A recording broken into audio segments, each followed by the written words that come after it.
So let me skip back to the beginning, to the origins of the revolution, so I can explain why we should see the Articles as embodying the spirit of 1776.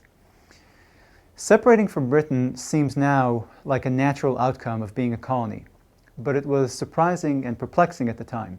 It's still perplexing and intriguing for Americans today. When people present it as a revolt over taxation resulting from the huge British war debt from the French and Indian War, they're correct in the sense that the debt nearly doubled during that war, and that taxation increased. But there's good reason for skepticism, especially considering who led this revolt. Wealthy men from elite families who risked not only their property, position, and lives, but also their families' status and possessions.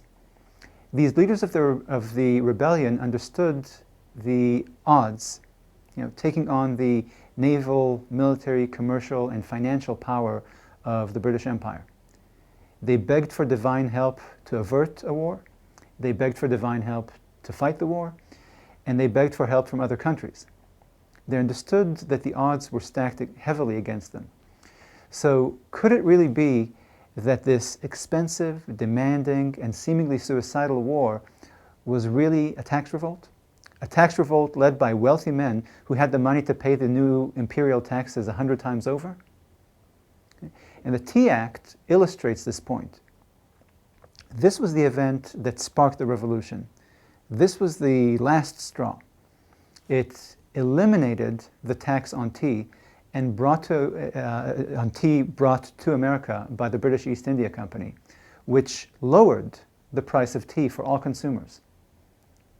Certainly merchants and crews in the tea trade, those who competed with the British East India Company, they didn't like this tax cut on the grounds of economic self-interest. They were priced out of the market because they didn't get that tax break. But how many such merchants and sailors were there compared to consumers? It's a handful. So it's not an economic complaint that they had. Of course, they didn't like the stamp tax itself, or the sugar tax, or the Townshend duties. But what distressed them, much more than the level of taxation, was the constitutional issue of who had the authority to legislate a tax, or to legislate a tax cut for this or that company. What distressed them was the question of who governs here, the local government or the central government. And this is not me trying to read what was in the backs of their minds. They said so themselves plainly in the Declaration of Independence, where they complained of attempts by Parliament to extend unwarrantable jurisdiction over us. Unwarrantable jurisdiction by the central government over local communities. So let me create a similar scenario for our times as an illustration. If tomorrow the United Nations imposed a $10 tax on Americans, a property tax, Americans would holler and wail and resist, but we wouldn't think that it's a tax revolt. We wouldn't think Americans are resisting because the tax is too high. No doubt Americans would rather keep the $10 than pay it, but even if the tax were reduced to 1 cent, Americans would still find it intolerable that the UN claims the right to pass laws, including tax laws, on Americans. And I think any pollster will back me up on this. But why? Why is it so intolerable for the UN to tax you and me 1 cent a year? Why do we all think, even fans of the United Nations, that the UN has no such authority? If you think, it's because we value representative government. We believe that for laws to be legitimate, they have to be passed by the people themselves, through legislatures filled with people who represent them. The colonists believed the very same thing back then in the 18th century. And Americans were represented in colonial assemblies, not in Parliament. Just like we today are represented in our city hall, in our state capital, in Washington, D.C., but not in the UN. This is what we mean when we say no taxation without representation. you can't tax me unless I'm represented in the taxing body. This is what we mean when we espouse the principle of government by consent.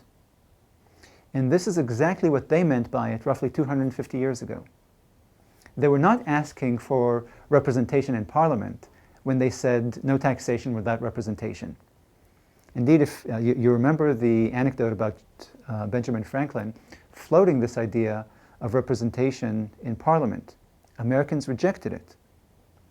What they were saying instead was that they would not be taxed by a Parliament in which they were not represented.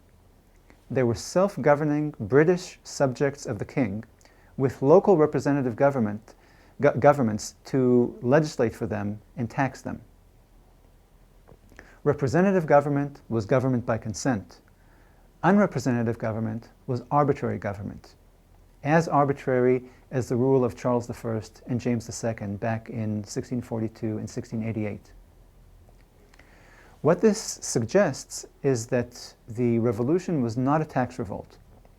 It was a constitutional opposition movement to halt the changes that the British government was enacting in the structure or constitution of the empire.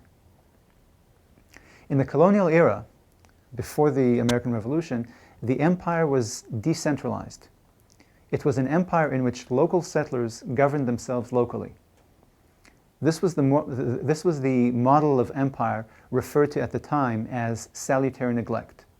Strong local governments and a weak central government in London. The revolutionary era, by contrast, saw Parliament attempting to transform the empire into a more centralized state governed from the center at the expense of self-government in local communities. And the British would continue this trend after the Revolution. The British Empire in the 19th century will operate like the kind of empire that Britain had envisioned and tried to create in America in the 1760s and 70s. This is why I suggest that the American Revolution was a conservative revolution, designed to conserve or preserve the status quo, not to change it. Britain was trying to change the status quo by moving away from salutary neglect, whereas the American rebels clamored for preserving salutary neglect.